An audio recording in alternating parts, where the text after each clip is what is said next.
Welcome to the workshop, tools in the light. Screws and glue, they're holding it tight. Piece by piece, it's a builder's delight. Making dreams in the still of the night. Let's get into it, let's get building now. Put it all together, I'll show you how. Screw by screw and a little glue too. Welcome to the workshop, it's waiting for you. Hi all, welcome to the channel, welcome to the workshop. Now, I'm not necessarily planning on doing this for a Friday video, but if you see it on Friday, this coming Friday, then yeah, this will be a Friday video. I'm just sat here watching the Hobby Time Modelers at the moment, so it's actually Sunday night. And with it being the couple of days after Wayne visited, the workshop's actually looking very tidy. And as it's looking so tidy, I figured I usually do this as a members only behind the scenes, but I figured why not do a quick tour around the workshop and actually discuss some of the models that are currently in the workshop, either completed or currently in progress. So I'm going to flip the camera around and we'll go through some bits. So this is the workshop that you don't really get to see. So I'm going to start here with my desk. Now you've obviously seen that I'm just watching the Hobby Time Modelers there. The shelf behind my desk has got the Roka Space Shuttle on. It's also got the Roka Bark, Seahorse Bark, which you have all seen on the live streams. And one of the very first live streams I ever did on the channel was the Orca Lego. So that's now sat there. I still have the lighting kit to do for that one in a minute, so I will do that at some point. I've also got the lighting kit for the Aston Martin DB5 just there. So don't know if I do that on the channel or not. It'll probably be a Tuesday live stream if I do, so keep an eye out for that. Got a little Deathstroke pop just there.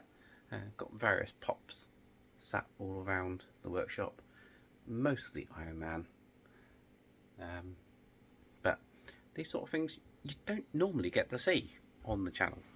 If I just hold the camera the other way a minute, on top of my computer I've currently got Bumblebee and Optimus Prime. I've also got the DeLorean there flying away. Got a couple of pictures on the wall. These are from the Iron Man fan home build. These were actually from Ian Campbell over at Partware Upgrades. And in the PC itself, if I just move that out of the way, hopefully I can get the seat moved out. You can actually see in there is the Iron Man head and also the arc reactor. So I've got an arc reactor powered PC. So as I say, what I'm going to do, I'm just going to flip over the camera and then we'll head over to that section of the workbench. So before we head over to the workshop side of the workshop, I figured I'd show you the Megazord. This is its current permanent home. That's obviously a desk I've just shown you and the shelving that you've just seen. But Megazord lives just here and I have to say looks absolutely fantastic even without the lighting working.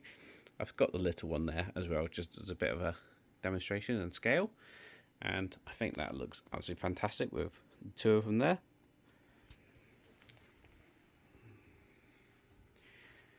Got the little bar area here, which you would have seen on Thursday night on Wayne's stream. You would have also seen it on the impromptu Thursday night live stream that I did, where me and Wayne were sat here just chatting away. And Wayne was very jealous of this machine here, which is the perfect draft machine. Again, that has been reviewed on the channel, so check that out. I'll try and put a link in below or maybe up in this corner. If I remember, I might not. But just check the channel for Perfect Draft Machine and you'll find that.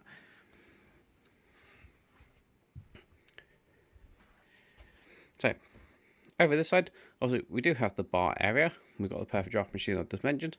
Got actually a little one there. That's also made by Philips, but it's also the Perfect Draft Machine as well. We've got the Pro and the basic one, I guess. I think got hot water when it's actually boiling, so tea, coffee, etc.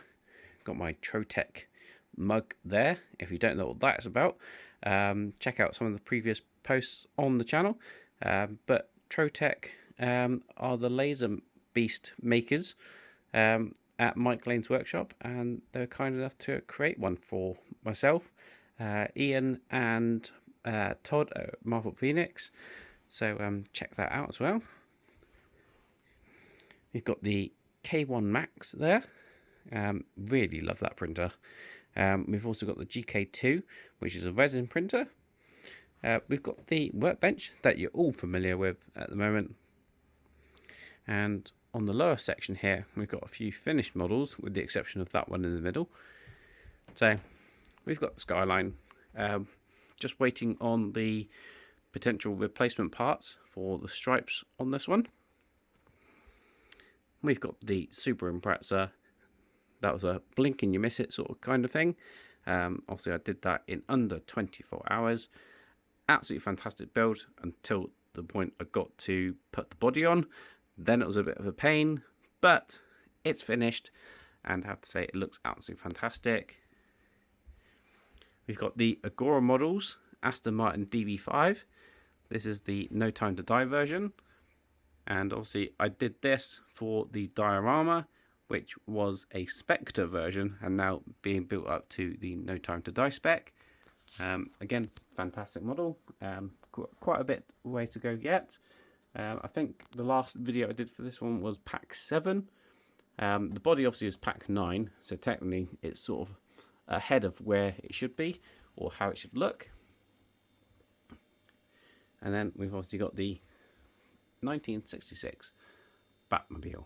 Now this has the Mike Lane Bat circuit in, and hopefully very, very soon it will have the Bat Dash as well. Obviously it does also have the back carpets in there, looking absolutely fantastic.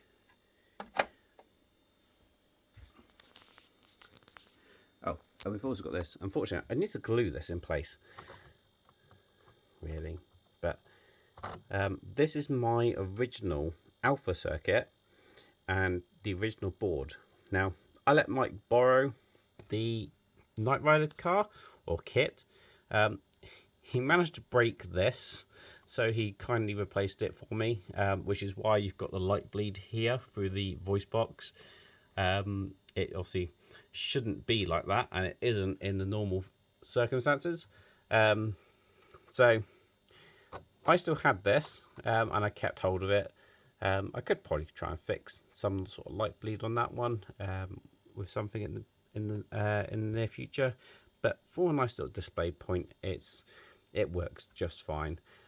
This is the original Alpha circuit. This is the one that you don't have the interface board with.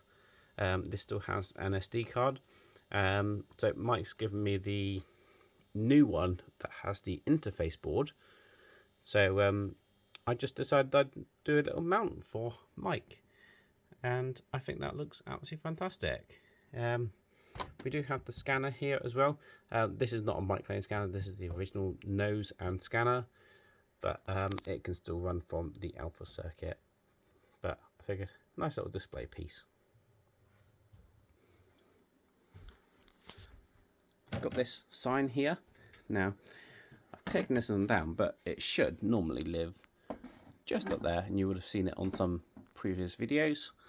And that was done by Chris Hurst, or Fangdoc, as some of you might know him, down in Cornwall. And it's all 3D printed and looks absolutely brilliant. What I want to do is create a box for it and illuminate it from behind. Here we have the Supra. You would have seen that on Monday. Friday. Getting my days all mixed up for when I'm actually going to release this video potentially. But yeah, it would have been Friday's video. So that's coming along nicely. We've done a load of engine details and we've now started the interior as well. Here we have the 1989 Batmobile. Probably my most favourite build so far on the channel. I am absolutely loving this one. The details on it are absolutely brilliant. And yeah, this is going to be a fun one to build, I am sure. Moving along, we've got a few more finished models. So we've got the Eagle Moss Aston Martin DB5 that I completely rebuilt and repainted. So it does look different to probably any other Eagle Moss DB5 out there. It's got a few extra bits and pieces. It's got a Raspberry Pi controlling all the electronics. It even has interior lighting as well, which the original didn't. And here we have the Agora models Jaguar E-Type. Now this one was actually built by the World of Wayne, and I purchased it from him when he did a mass sale. So this one was built by World of Wayne. I have since taken it apart and rebuilt it to a degree by putting in a Mike Lane electronic kit. So it's now also remote controlled. Along here we've got a few of the engines. So you will have seen me create the Lego Orient Express. Absolutely loved that build. It's absolutely brilliant. I do have the lighting kit for that one as well, and I will do that. We have the Flying Scotsman, which I'm going to hopefully do more on a live stream, so keep an eye out for that one as well. And then we have the Mallard here. Now this one is finished and it does look absolutely beautiful, and so glad I managed to finish that one. Got a couple of little bits here that I've done in my own time. So we've got a Ecto 1. This was available from Partwork Upgrades, and I bought that I think when he was selling up the section. And we've got a Roker train there as well, or steam engine. Above here, really stretching up the camera now, we've got the A-Team van, looking absolutely fantastic, really getting quite big now. We've also got the Orca, which I've started. We've got the RB19. This is actually for Wayne as well. This is the World of Wayne's RB19. Here's one that he's got on his channel. He's building for someone else, so he's given me that one to build. We've got a couple of Transformers just as a bit of fun. I can't remember what the actual specifications are of these, but they do both transform into their vehicle modes. We've got Michael Knight and James Bond. They're available from Cosmic Scale Models. The billboard there used to belong to, I think, Ian over at Partwork Upgrades, and also Wayne. I think it's gone round the houses a little bit. Apparently it's not no longer available, but I think I might try and get the DeLorean back in the workshop and have sat in front of that, and I think it will look really good next to Marty's Hilux, which is on a TRX4 chassis and does look absolutely fantastic. Along here we've just got some more pops, so Marty McFly, Doc, and a few Queen pops. And we've also got some 00 gauge engines, which I've just got on display, and got a couple of model cars. This is a Tamiya kit, and I think this is the Hiroshima, but I can't remember off the top of my head. Both 1/24 scale plastic kits, which I've built up and painted, but that's what they are looking like. This is the Revel 1/8 scale Trans Am that's hidden up there. And fantastic kit, and I think I've actually got to still do some video for that, to be fair. I've probably got some raw footage which I never released, and that's probably my bad, to be fair, because I really do need to probably do that as it's all finished. But that is pretty much the workshop. As I say, it's very rare that it is this tidy, but I figured take the opportunity to show it off a little bit. And it does mean that I might have a partial Friday video at least. I do hope you enjoyed that. If you did, please remember to hit the like button below and give us a massive thumbs up. But that is the workshop. So hopefully you've seen a nice up behind the scenes. Put down in the comments if you know what that is.